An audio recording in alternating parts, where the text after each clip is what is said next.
안녕하세요. 법률사무소 기린의 건설분쟁 전문 변호사 최은영입니다. 변호사님, 1심에서 전부 패소했는데 변호사님께서 2심에서 완전히 이긴 사건이 또 있으시다면서요? 네, 이번에도 너무 멋있게 이겼죠. 근데 이제 너무 많아가지고 손에 세기도 어려운 것 같아요. 혹시 이번에는 어떤 사건이었나요?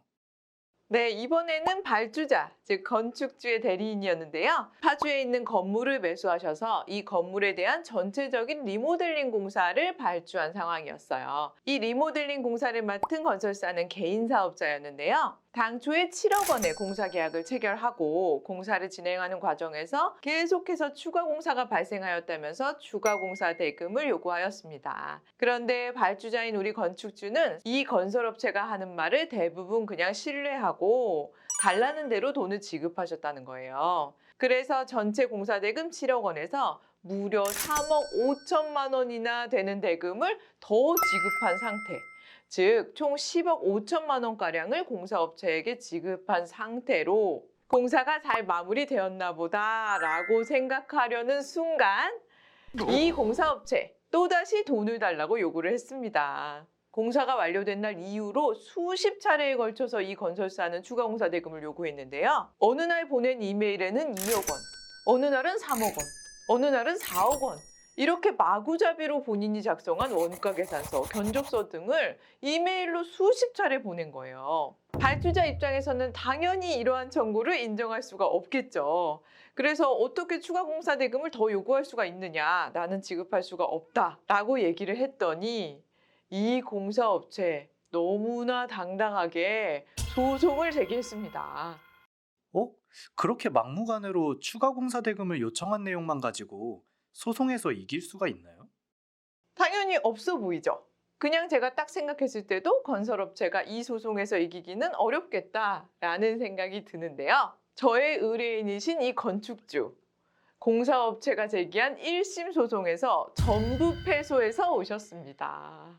아니, 변호사님, 어떻게 그런 일이 있을 수 있나요? 그러니까요. 정말 미스테리하죠. 제가 1심 판결문을 받아들고 쭉 읽어보니 원고가 보낸 수십 개의 이메일 중에서 중간에 보낸 어떤 이메일 하나를 딱 찍어서 이 이메일에 보낸 공사 원가 계산서와 견적서가 정당한 것으로 보인다. 그러므로 피고는 원고에게 1억 7천만 원을 지급해라 라고 판결문을 썼더라고요. 단순히 판결문만 보고도 원고가 일방적으로 수십 차례에 걸쳐서 공사 대금을 요구한 것 중에서 처음 것도 아니고 마지막 것도 아니고 중간에 있는 이메일 하나를 아무런 근거 없이 그냥 인정하겠다 라고 판결문을 쓴 건 정말 이상하다라고 생각이 들었습니다. 그렇다면 2심에서는 어떻게 이기신 건가요? 제가 2심의 대리인으로 이 사건에 들어가서 주요하게 다툰 것은 두 가지였어요.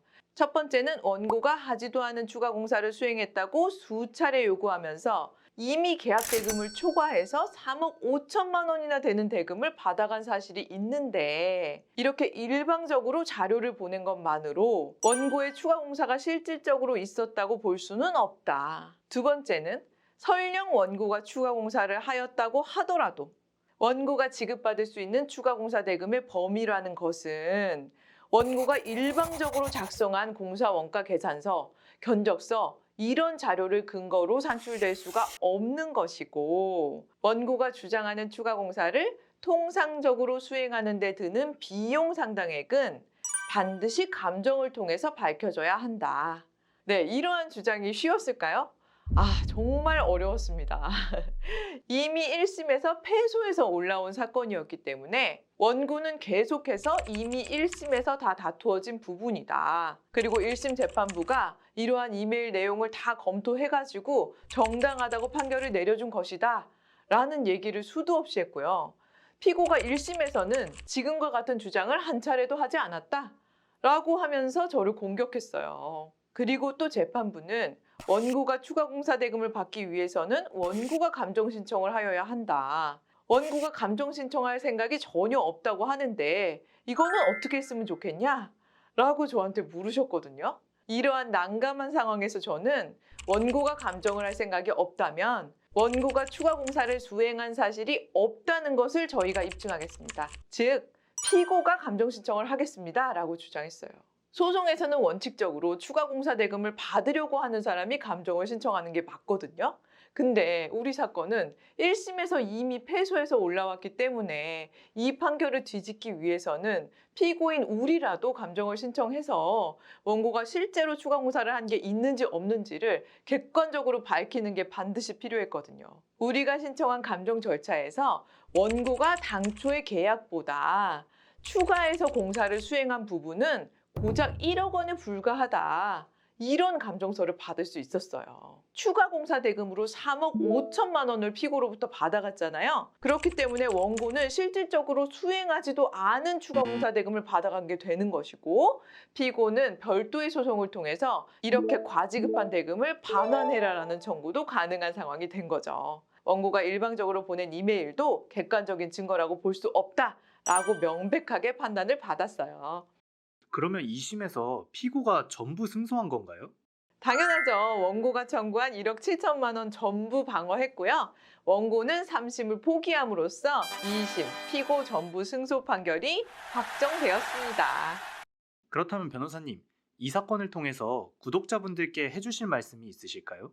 우리 발주자분들 아무리 바쁘시고 건설에 대해서 잘 모른다라고 하시더라도 공사를 맡은 우리의 건설사, 즉 상대방이 추가 공사 대금이 발생합니다 라고 요청이 올 때는 그 내역을 반드시 꼼꼼하게 살펴보셔야 하고요. 이 내용이 실질적으로 본 공사 계약에 포함되지 않은 내용인지, 즉 추가 공사가 맞는 것인지 따져보실 필요가 있겠습니다. 기본적으로 해당 공사에 대해서 금액을 정해서 계약을 체결하실 때는 공사업체가 그 금액만을 받고 해당 공사를 전체적으로 수행할 의무를 부담하기 때문에 실비가 더 들었다고 해서 발주자분들께서 마냥 추가 공사 대금을 지급하셔야 하는 건 전혀 아니에요. 이런 부분을 꼭 기억하시고, 만약에 추가 공사를 인정하시고 자발적으로 대금을 이미 지급한 상황이라면 그러한 대금은 향후에 돌려받고 싶으셔도 돌려받기가 어려울 수 있다는 것도 꼭 기억해 주시기 바랍니다. 네, 오늘 영상도 도움되셨다면 좋아요와 구독, 알림 설정 부탁드리고요. 궁금하신 사항은 댓글이나 법률사무소 기린 홈페이지 통해서 질문 주시면 제가 정성껏 답변 드릴게요. 그럼 저는 다음 시간에 더욱 유익한 영상 만들어서 오도록 하겠습니다. 감사합니다.